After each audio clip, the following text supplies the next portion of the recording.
Budgerigar পাখি কিনে এনেছেন, যত্ন করে পালছেন, কিন্তু পাখি ডিম দিচ্ছে না, অথবা প্রথম প্রথম 1-2 বার ডিম বাচ্চা করলেও পরবর্তীতে আর ডিম দেয় না। অনেকের পাখি আবার ডিম পাড়ছে ঠিকই, কিন্তু সে ডিম ফুটে বাচ্চা হয় না। তাই আজকের এই ভিডিওতে জানবেন বাজরিগার পাখি ডিম না পাড়ার কারণ এবং সমাধান, পাখিকে ডিম বাচ্চা করানোর জন্য কি কি ওষুধপালা খাওয়াতে পারবেন, এছাড়া কোন কোন খাবারগুলো খাওয়ালে পাখি দ্রুত ডিম বাচ্চা করবে, এই সব কিছু বলবো আজকের এই ভিডিওতে।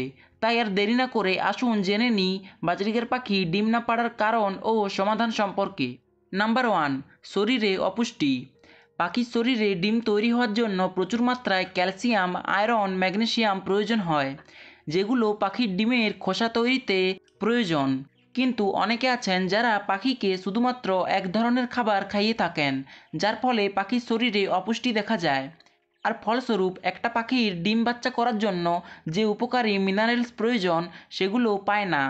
আসলে পাখির ডিম বাচ্চা করাতে বা ডিমের গঠনে যে ক্যালসিয়ামের সোর্সটি রয়েছে সেটি হলো ক্যাটেলফিশ বোন। এটি হলো একটি সামুদ্রিক মাছের হাড়, যা পাখির ক্যালসিয়াম সহ অধিকাংশ খনিজের অভাব পূরণ করে। এই জিনিসটা না দিলে পাখির ডিমের খোসা পাতলা হওয়ার সম্ভাবনা থাকে, অনেক সময় ডিম পাড়ে না। তাই আপনার পাখিকে গরমের সময় সপ্তাহে 2 থেকে 3 দিন ক্যাটেলফিশ বোন খাঁচায় একটা কর্নারে দিয়ে রাখুন, আর পাখি এটাকে নিজেদের প্রয়োজন মতো খেয়ে নেবে। এটা ছাড়াও পাখিকে ভালো মানের সিড মিক্স খাওয়াতে হবে। বিভিন্ন শাকসবজি দেবেন, যেমন কলমি শাক, সজনে শাক, নিম পাতা, আর এই শাকসবজিগুলো সপ্তাহে 2 থেকে 3 দিন আপনার পাখিকে খাওয়াতে হবে। এতে করে পাখিও সুস্থ থাকবে, আর পাখির ডিম না জমা, ডিমের খোসা পাতলা হওয়া, এসব সমস্যা দূর হয়ে যাবে। নাম্বার 2, সঠিক জোড়া না নেওয়া। আপনার পাখি একে অপরকে খাবার খাইয়ে দেয়, মেটিং করে, কিন্তু তার সত্ত্বেও ডিম পাড়ে না। তার অন্যতম একটা কারণ হলো পাখি সঠিকভাবে জোড়া নেয়নি। অনেকে কি করেন, পাখি কিনে এনে সাথে সাথে ব্রিডিং কেজে একটা হাঁড়ি ঝুলিয়ে সেখানে পাখি দুটোকে দিয়ে দেন। তো এটাই সবচেয়ে বড় ভুল। তার আগে আপনাকে পাখিদের জোড়া দিতে হবে। আর সঠিকভাবে জোড়া দেওয়ার জন্য সর্বপ্রথম আপনি 2টি খাঁচা নিয়ে নেবেন।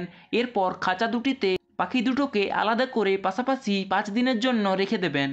এতে করে পাখির জোড়ার মধ্যে বন্ডিং আরও স্ট্রং হবে। তারপর 5 দিন পর একটা খাঁচায় পাখি দুটোকে দিয়ে দেবেন। তাহলে পাখিগুলো খুব তাড়াতাড়ি জোড়া নিয়ে নেবে আর দ্রুত ডিম বাচ্চা করবে। 3 নাম্বার, সঠিক স্থান। বাজরিগার পাখি ডিম না পাড়ার অন্যতম একটা কারণ হলো সঠিক স্থান। বাজরিগার সহ যে কোনো পাখি ব্রিডিং করার জন্য নিরিবিলি পরিবেশ পছন্দ করে। পাখিকে প্রাইভেসি বা নিরাপত্তা না দিতে পারলে সে কখনোই ডিম বাচ্চা করবে না। তাই পাখিকে এমন স্থানে রাখতে হবে যেখানে কোনো রকম ইঁদুর, বেড়াল বা মানুষের যাতায়াত নেই। অর্থাৎ আপনার কাছে যদি 2-1 জোড়া পাখি থেকে থাকে, তাহলে সেগুলোকে আপনার রুমে রাখতে পারেন। এতে করে বাইরের কোনো শব্দ পাখির কাছে যাবে না, আর পাখি প্রাইভেসি পাবে। তো এই ছিল মূলত কতগুলো টিপস। ভিডিওটি ভালো লাগলে আমাদের এই ছোট্ট চ্যানেলটিকে সাবস্ক্রাইব করে আমাদের সদস্য হয়ে যান, কারণ এইরকম ইনফরমেটিভ ভিডিও নিয়মিত এই চ্যানেলে আপডেট দেওয়া হয়। তো চলুন আজকে আসি, টাটা।